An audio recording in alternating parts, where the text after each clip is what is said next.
தமிழகத்தில் கூட்டணி ஆட்சி என்று அறிவித்தால் 2026 சட்டமன்ற தேர்தலில் மிகப்பெரிய மாற்றம் ஏற்படும் என அண்ணாமலை கூறியுள்ளார். இது தொடர்பாக ஈரோட்டில் அவர் அளித்த பேட்டியை சூப்பர் பைட்ஸ் பகுதியில் பார்க்கலாம். குறிப்பாக தொடர்ந்து நாம் சொல்லிக் கொண்டிருக்கின்றோம், தமிழகத்தினுடைய தொழில் வளர்ச்சி பின்தங்க ஆரம்பித்திருக்கிறது அப்படின்னு நம்ம சொல்ல ஆரம்பிச்சிருக்கோம். ஸோ அப்படி என்றால் தமிழகத்தினுடைய பொருளாதாரம் சீர்குலைய ஆரம்பித்திருக்கிறது. அதனால் உடனடியாக திமுக அரசு இண்டஸ்ட்ரி தொழில் வளத்தை பெருக்குவதற்கு ஊக்குவிப்பு கொடுக்கணும். பெரிய நிறுவனங்கள் வரும்பொழுது சிவப்பு கம்பளத்தை விரித்து வரவேற்கணும்.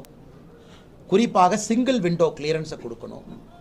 குறிப்பாக எந்தவித பஞ்சாயத்தும் பண்ணாமல் தண்ணீராக இருக்கட்டும், கரண்ட்டாக இருக்கட்டும், லேண்டாக இருக்கட்டும் எல்லாமே கொடுக்கணும். பங்களாதேஷ் உங்களுக்கு தெரியும், உள்ளாடைகள் குறிப்பாக அண்டர்வேர்ஸில் வந்து கொடி கட்டி பறக்கிறாங்க. எல்லாத்தையும் கொண்டு வந்து திருப்பூரில் இறக்கி இருக்கணுமா இல்லையா? விருதுநகரில் மத்திய அரசு ஒரு டெக்ஸ்டைல் பார்க் கொடுத்துருக்குறாங்க. விருதுநகர் பார்க்கில் இறக்கி இருக்கணுங்களா இல்லைங்களா?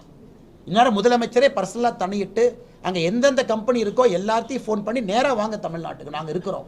ஆகஸ்ட் 30க்குள்ளே எப்படி பயன்பாட்டு கொண்டு வருவாங்க? முதலமைச்சர் வந்து ஆகஸ்ட் 30க்குள்ளே திறக்கணுமா? இவ்வளோ பெரிய ப்ராஜெக்ட், ஆயிரக்கணக்கான கோடி ரூபா ப்ராஜெக்ட் ஒரு முதலமைச்சர் திறந்து வைப்பது தான் முறை. முதலமைச்சர்கிட்ட தேதியே வாங்கிட்டாங்களா? இல்லை இதுவும் பொதுவாக பேசுகிறாங்களா? நான் முத்துசாமி அவர்கள் சொன்னதற்கா அண்ணன் இல்லைன்னு சொல்லட்டும். 2 முறை, ஒரு முறை அவரே போராட்ட காலத்துக்கு வந்தாங்க, 2 முறை நாங்கள் வாபஸ் வாங்கியிருக்கோம். அண்ணன் மேலே இருக்கிற மரியாதை, உள்ளூர் அரசியல்வாதி சொல்கிறாங்க, அமைச்சர் ஒரு பேச்சுக்கு ஒரு மரியாதை கொடுக்கணும். 2 முறை இன்றைக்கி ஒரு தேதி சொல்லிட்டுங்கண்ணே, தப்பு அது திறந்துடுற விஷயம் இல்லைண்ணே. இது வந்து ஒரு ப்ராஜெக்ட், இவ்வளோ செலவு பண்ணியிருக்கக்கூடிய ப்ராஜெக்ட். இன்றைக்கி சீரியஸாக இருக்காங்கன்னா இது வந்து முதலமைச்சர் திறந்து வைக்க வேண்டிய ஒரு ப்ராஜெக்ட். கண்டிப்பாக உங்களுக்கு தேதி தெரிஞ்சிருக்கும். அதனால் இதுவும் பொதுவாக பேசாமல் let them give a time window. நான் கண்டிப்பாக ரீகன்சிடர் பண்ணுறதுக்கு தயாராக இருக்கிறோம். எங்களுக்கு இந்த வேலை நடக்கணும். 2வது, தமிழ்நாடு முதலாக 4 முனை போட்டியை பார்க்க போகுது. 4 முனை போட்டி.